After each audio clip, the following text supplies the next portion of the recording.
لداخ ریاست جموں کشمیر کا تاریخی طور پہ ہمیشہ سے بڑا ایک اہم علاقہ رہا ہے۔ اب ڈوگرا راج ہو، اس کے بعد برطانوی راج ہو یا پھر بٹوارا، اب ہمیشہ لداخ کو ایک اہم خطے کی حیثیت حاصل رہی ہے۔ اب حالیہ دنوں سے لداخ کے اندر بڑے پرتشدد احتجاج ہو رہے ہیں۔ وہاں کی سچویشن بہت خراب ہے۔ لداخ کے چونکہ دو ضلع ہیں، ایک ہے لیہ اور دوسرا ہے کارگل، اور دونوں اضلاع کے اندر بڑی ایجیٹیشن ہے، اور وہاں پہ بہت بڑی تعداد میں مظاہرین روڈز پہ آ کے احتجاج کر رہے ہیں۔ تو اسے سمجھنے کے لیے ہم تھوڑا سا اس کا تاریخی پس منظر دیکھتے ہیں۔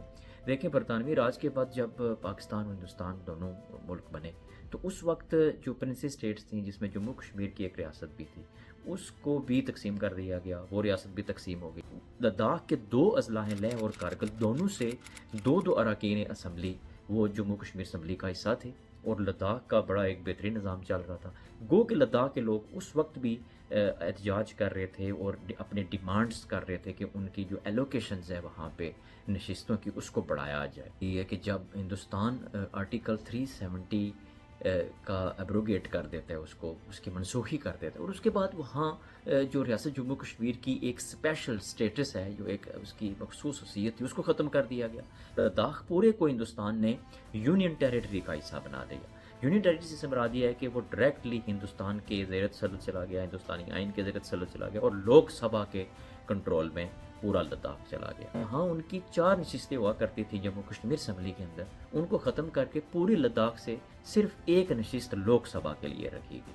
اب 2024 کے انتخابات ہوئے تو یونین ٹیریٹری چونکہ ایک ہی نشست ان کو تھی وہاں لوک سبھا کے لیے، تو اب اس پہ بھی انتخابات ہونا تھا۔ وہاں کے لوگوں نے بڑے ہی زبردست انداز میں ایک ریفرنڈم دیا ہندوستان کی گورنمنٹ کو، اور وہاں کی جتنی بھی ہندوستانی پارٹیز وہاں پہ الیکشن کنٹیسٹ کر رہی تھی، ان کو برے طریقے سے شکست ہوئی، اور وہاں سے محمد حنیفہ نامی ایک شخص جو آزاد امیدوار تھا، وہ وہاں سے بڑی ایک بھاری اکثریت میں الیکشن جیت کے وہ لوک سبھا تک پہنچا۔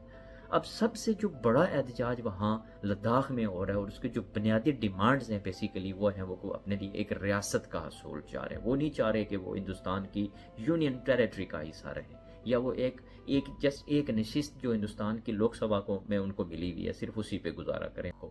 تو بنیادی طور پہ جو وہاں لوگوں کے مطالبات ہیں، وہ وہاں لداخ کو وہ ایک الگ ریاست بنانا چاہتے ہیں، اور یہی بنیادی مطالبہ لے کے وہ نکلے ہوئے ہیں اور وہ احتجاج کر رہے ہیں۔ اور دوسری بات وہ یہ کہتے ہیں کہ وہ لداخ کی جو ریاست بنے، وہاں شیڈول 6، ایک 6 شیڈول ہے ہندوستانی کانسٹیٹیوشن کا، کہ جس میں لوگوں کو ایک مخصوص جو ہے نا آئینی حیثیت دی جاتی ہے، وہ بھی اسی آئینی حیثیت کے کو ڈیمانڈ کر رہے ہیں، اور وہ چاہ رہے ہیں کہ وہاں لوگوں کو جنگلات میں، زمین میں، اور باقی جو وہاں کے لوگ ہیں، وہاں کے جو ملازمتیں اور اس طرح کی بے شمار چیزیں، وہاں کے جو ٹرائبز ہیں، وہاں کے جو قبائل ہیں، ان کو وہاں مخصوص ایک آئینی حیثیت دے دی جائے۔